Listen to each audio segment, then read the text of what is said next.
pessoal, sejam todas muito bem-vindas a mais um Lari Responde, este quadro que é a minha paixão. É o quadro onde eu consigo ter essa troca com você. Então, se você ainda não mandou o seu caso, está aberta aqui a temporada de recebimento de casos para que você possa ser atendida aqui e outras pessoas serão abençoadas também pelo teu caso.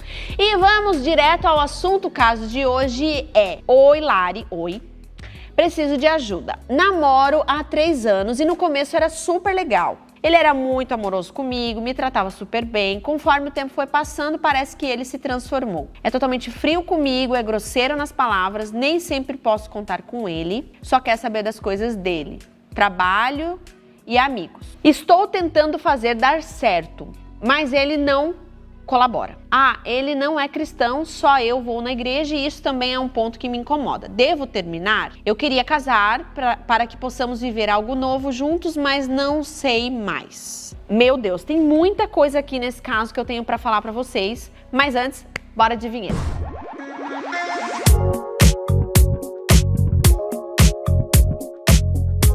Gente, esse caso, ele tá cheio de detalhes muito importantes. O primeiro deles é que você começou dizendo que no início do relacionamento era tudo muito legal, tudo era rosas, e depois ele se transformou. Tá, primeira coisa aqui, eu não conheço você, não conheço seu namorado, não conheço sua história, vou pegar aqui só o caso. Talvez exista uma expectativa de que relacionamento ele nunca passe por nenhuma dificuldade ou por um esfriamento, enfim. Se você pensa isso, é a primeira coisa que eu preciso quebrar com você. Não tem como. Relacionamento é feito de 2 pessoas que têm sentimentos, que têm frustrações, que têm uma vida não só vivida ali, fora também, e lá fora vai se frustrar e vai ter problemas e vai trazer para dentro do relacionamento e daí vão se estranhar. É normal. E daqui a pouco tão bem, daqui a pouco tão felizes, vivendo a melhor fase da vida. E é isso, relacionamento ele é isso. Até chegar numa maturidade, né? E eu digo para vocês, nem eu cheguei ainda, estamos aí 14 anos, vamos fazer esse ano casados, que ainda não cheguei numa maturidade em que, nossa, nosso casamento é linear,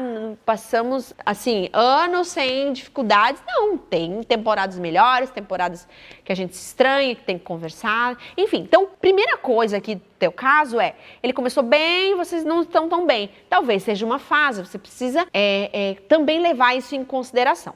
Mas aí, o que me preocupa é a continuação, que você fala que você nem sempre pode contar com ele, quer saber das coisas, dos amigos, e inclusive você falou que ele é grosseiro nas palavras, enfim, existem alguns problemas aqui. Existe a pergunta de milhões que eu quero fazer para você você topa viver para o resto da sua vida dessa forma? Você suportaria muito bem essas atitudes dele? Então você está falando, não, Lari, mas assim, eu acho que quando a gente casar vai ser diferente. Eu tenho uma notícia para te dar. Quando a gente casa, as coisas elas ficam 10 vezes, o que era bom fica 10 vezes melhor. Então, pega as coisas que tu admira nele, tu multiplica por 10. Se ele é, por exemplo, uma pessoa responsável, você percebe que ele tem responsabilidade, né? Um cara que é muito honesto, tu vai perceber que isso dentro do casamento ele vai ser honesto com você, ele vai ter responsabilidade com as contas da casa, com as coisas de casa. Você vai perceber que isso vai ficar melhor ainda, porque vocês vão ter mais intimidade, ele vai poder ter mais liberdade para ser melhor. Mas também, pega as coisas que são ruins, que são falhas de caráter, e multiplica por 10. Essa é uma boa métrica para você entender o que é casamento. Por quê? Porque justamente o mesmo motivo que levou ele a ficar melhor é o que leva ele a ficar pior. Como, por exemplo, a intimidade e a liberdade. Então,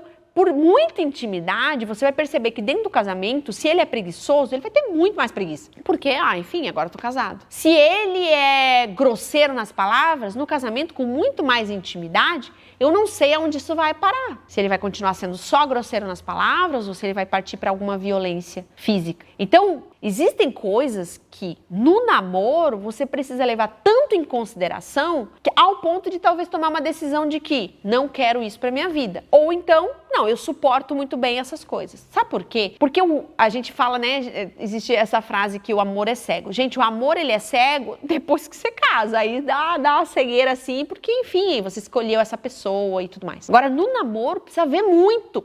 Esse amor, ele não pode ser cego. Você tem que, eu sempre indico para as meninas que eu atendo, que são mais novinhas, que estão namorando, enfim, que vêm conversar comigo sobre isso. E elas me perguntam, né, Lari, como saber se é a pessoa certa para casar? Gente, primeiro, relacionamento, ele sempre vai ser, a gente até falou sobre isso, um pouco disso em um outro vídeo, mas relacionamento, ele precisa lidar com um pouco de Deus me ajude, um pouco de fé, mas uma fé pautada em critérios muito bem estabelecidos. Você tem que eliminar o máximo possível de problemas que você teria no futuro, né? Você faz a sua parte. Eliminar, tipo assim, não, isso eu não aceito, isso também não aceito, isso também não aceito, e você achar uma pessoa que pelo menos se enquadre na maioria dos seus critérios, né? Óbvio que você não vai achar ninguém perfeito, senão também ninguém casava, porém existe sim um cuidado muito que tem que ser levado em consideração. Então, olhando para isso, o que você deve procurar numa pessoa com quem você está se relacionando para casar é, de fato, os pecados, os problemas, os erros, porque aquilo que é bom, naturalmente você já está percebendo, né? Ele é lindo, ai, ele me entregou flores, isso você não precisa perceber se ele é legal, se ele é bom, porque isso é o que ele está tentando mostrar para você, né? Ele está te conquistando dessa forma. O que você precisa olhar são, de fato, os pecados, os problemas. Por quê? Porque é isso que você vai lidar dentro do relacionamento e que talvez você vai precisar perceber. Poxa, eu quero lidar com isso? Isso é uma coisa que eu quero levar pro resto da vida? Não quer dizer que ele não vai mudar, que Jesus não vai fazer um milagre, vai transformar. Pode acontecer, mas vamos lidar com o risco eminente, o risco aparente? Então você tá me dizendo assim, ele é grosseiro, ele é frio comigo, não posso contar com ele só quer saber das coisas dele, do trabalho dele, do amigo dele. Tem bastante coisa aqui que você pode levar em consideração, que é material para o que você leva em consideração, né? Então, eu acho muito importante você identificar isso. E como eu comecei dizendo, pode ser que seja uma fase? Pode ser. Pode ser, você deve levar isso em consideração. Não estou dizendo que você, determinando aqui que por causa disso você deve terminar. Não sei. Enfim, isso é uma coisa que você vai ter que analisar. Eu estou te levantando algumas bolas. Pode ser que seja uma fase, mas pode ser que uma pessoa dessa vai casar e você vai ter um problema muito grande de intimidade, de ter que lidar com grosserias, e eu não sei se é isso que você quer. E aí o que me preocupou muito é o finalzinho que você falou. Eu queria casar para que possamos viver algo novo juntos, mas já não sei mais. Amiga, deixa eu te dizer uma coisa. Não case para ver mudança no teu relacionamento. Assim como quem é casado não tenha filhos para ver mudança no relacionamento. Algo novo não vai mudar o caráter. Não vai. Talvez vocês vão viver aí umas coisas muito legais de festa, lua de mel, e você vai pensar, nossa, que massa. Mas aí você vai para a rotina do casamento e você vai lidar com as mesmas coisas, com coisas até mais intensificadas. Desiste. Não dá para você pensar que o casamento vai mudar quem ele é. Não vai mudar. Vai ser a mesma coisa de forma intensificada. Então, a pergunta que eu quero te fazer a segunda pergunta que eu quero te fazer é a seguinte: esse menino, ele vai ficar porque você tem dado motivos? Sabe por quê? Porque você botou uma coisa ali que é muito pontual e você, inclusive até a forma como você colocou, eu não sei muito bem se você leva isso tanto importante quanto deveria. Que você falou assim, ele não é cristão. Só eu vou na igreja e isso também é um ponto que me incomoda. Isso não deveria te incomodar, mas sim te perturbar. Quanto isso te incomoda? Consegue responder pra você? Quanto que isso te incomoda? Muito. Larissa, me incomoda assim horrores. Porque aqui não tô nem questionando o fato dele ir pra igreja ou não, mas tô questionando a vida dele com Deus. Sabe por quê? Porque o que determina uma vida saudável no teu relacionamento é o quanto ele teme a Jesus. Por que, por exemplo, na minha história, onde fui diagnosticada com bipolaridade, violência, da minha parte para com meu marido, enfim, totalmente descontrolada, 3 anos vivendo uma tempestade na minha casa, não tinha um dia de paz, um dia em que eu não queria morrer, em que eu não queria ir embora, em que eu não gritava. O que fez a gente permanecer? Hoje, esse final de ano, a gente faz 14 anos de casados. Os 3 primeiros anos foram os piores da minha vida. Por que a gente permaneceu? Porque eu decidi ficar? Não. Eu queria ir embora todo dia. O que fez nós permanecermos no nosso casamento e hoje viver uma intimidade maravilhosa. Gente, eu vivo meu casamento feliz há bastante anos já. O que acontece? O meu marido temia tanto a Jesus que ele olhou para o nosso relacionamento e falou, eu não fiz uma aliança somente com a Larissa. Eu fiz com Deus. Se ela quer quebrar essa aliança, ela que vá, ela que se acerte com Deus, não é problema meu. Eu vou ficar, ele falava. Eu lembro dele falar isso pra mim. Lari, tu quer ir? Mas assim, fica à vontade. Tu que vai se acertar com Deus. Eu vou ficar e eu temo a Deus e por isso eu vou ficar em obediência ao Senhor. E assim, de verdade, eu olhava para isso e isso me constrangia a tal ponto que eu falava, gente, eu acho que eu deveria estar pensando igual a ele. Onde? Ai, meu Deus, que susto, moça, Siri, do nada. Então, isso me fazia temer também a Deus. E aquilo fez com que a gente permanecesse. E as coisas foram melhorando.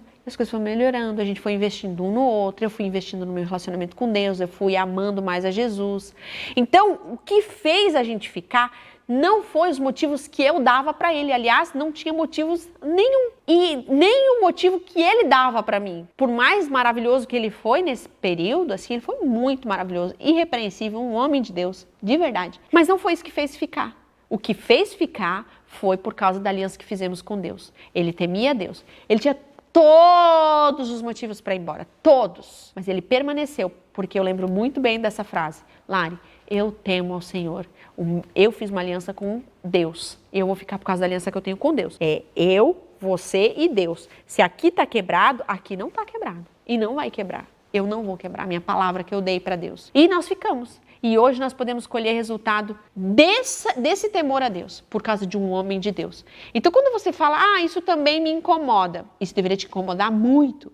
Por quê? Porque dentro do teu casamento, você vai viver dias maravilhosos, assim como você vai viver dias nebulosos, em que você fala, não tem motivos mais para ficar, mas vocês permanecem, por quê? Porque você tem um homem de Deus, porque você é uma mulher de Deus, e vai melhorar, e assim por diante. Porque família é algo que foi criado por Deus.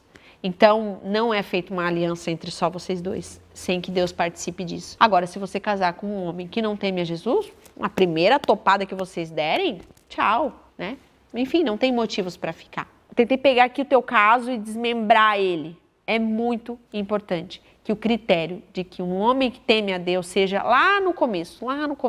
Esse deveria ser o teu incômodo lá no começo. E não o fato somente dele ser grosseiro, somente dele ter esfriado com você. Mas tudo começa com o fato dele não amar a Jesus, né? Não sei se é o caso, enfim, a forma como você colocou me deu a entender. Vamos para as soluções? Eu pensei em 4 soluções. Primeiro, não se apegue ao tempo. Você disse que está 3 anos com eles, né? Gente, eu conheço uma pessoa que é muito minha amiga, inclusive, que terminou, acho que foi... Não sei se foi 1 mês ou 3 meses antes de casar. Ou seja, casamento pago, convites enviados, enfim. Você está 3 anos namorando, não se apegue a isso. Mas já está tanto tempo, né? Meu Deus, terminar vai dar um trabalho achar outra pessoa e assim por diante. Não se apegue a isso. Isso não é motivo para você ficar. Se for o caso, né? Que você percebe que você precisa tomar uma posição. 2. Estabeleça bem os critérios que você quer viver dentro de um casamento. Respeito, carinho, um homem que teme a Deus, um homem de caráter. Você não vai achar um príncipe encantado, enfim, que vai ser perfeito. Não, eu também não, meu marido não é perfeito. Mas existem alguns critérios que eu não abri mão. Ele precisava cumprir pelo menos isso aqui. Talvez ele não vai ser maravilhoso em todas as áreas, mas isso aqui eu não abro mão. Quais são os critérios que você estabeleceu? Já pensou? Ou será que você foi indo, foi se relacionando, foi namorando e no fim acabou com a pessoa? Tá lá e, enfim, não sabe o que fazer. Tenha critérios antes de namorar. Mas se você não fez isso, tenha critérios antes de decidir por um casamento, sabe? De decidir se você vai permanecer nesse relacionamento ou não. Terceira coisa, não case para testar algo, e eu já falei sobre isso, né? Casamento foi feito para ser para sempre. É com essa cabeça que a gente deve entrar dentro de um casamento. E me parece que você falou assim, eu tô pensando de casar para ver se a gente vive uma coisa diferente. Aí você tá entrando com a cabeça do tipo assim, eu vou casar, ver se dá certo. Se não der, eu pulo fora. E aí, enfim, você já matou o casamento, né? Não tem como. Você precisa entrar com uma cabeça no casamento que é pro resto da vida. Por isso que os critérios são muito importantes. Porque se você tiver pelo menos isso, o resto a gente enfrenta. E última solução para você. Saiba o que você está vivendo hoje é possivelmente o que você vai viver de forma intensificada e para sempre. Então, preste atenção. Descubra se não é uma fase e se talvez não é uma fase. Isso aqui está constante. Se é isso que você quer lidar para sempre e de forma intensificada. Porque o Senhor espera que nós honremos a Ele com a nossa palavra de que nós casamos para todo sempre. Então, É isso. Eu espero ter ajudado você que me mandou o caso. Seu casinho é compridinho. Eu achei muito legal porque tá cheio de detalhes. E espero também ter ajudado outras pessoas que estão vivendo algo parecido. Se você ainda não mandou o seu caso, mande o caso pra gente. E a gente vai estar selecionando e respondendo aqui no Lari Responde. Coloca nos comentários também, gente. Comentários ajudam muito. Porque aí eu vou descobrindo se tá legal, se não tá, se vocês estão entendendo, se tem sido uma linguagem fácil, boa pra vocês. E a gente vai conversando lá nos comentários, eu leio todos, respondo, então espero muito a sua participação. E outra coisa, envia para alguém, eu acho que é muito legal você ter essa consciência de que talvez você vai ser bênção na vida de alguém. Envia esse vídeo, pega o link ali, compartilha com alguém que você percebe que está vivendo um relacionamento dessa forma, tá bom? Deus abençoe vocês e até o próximo Lari Responde.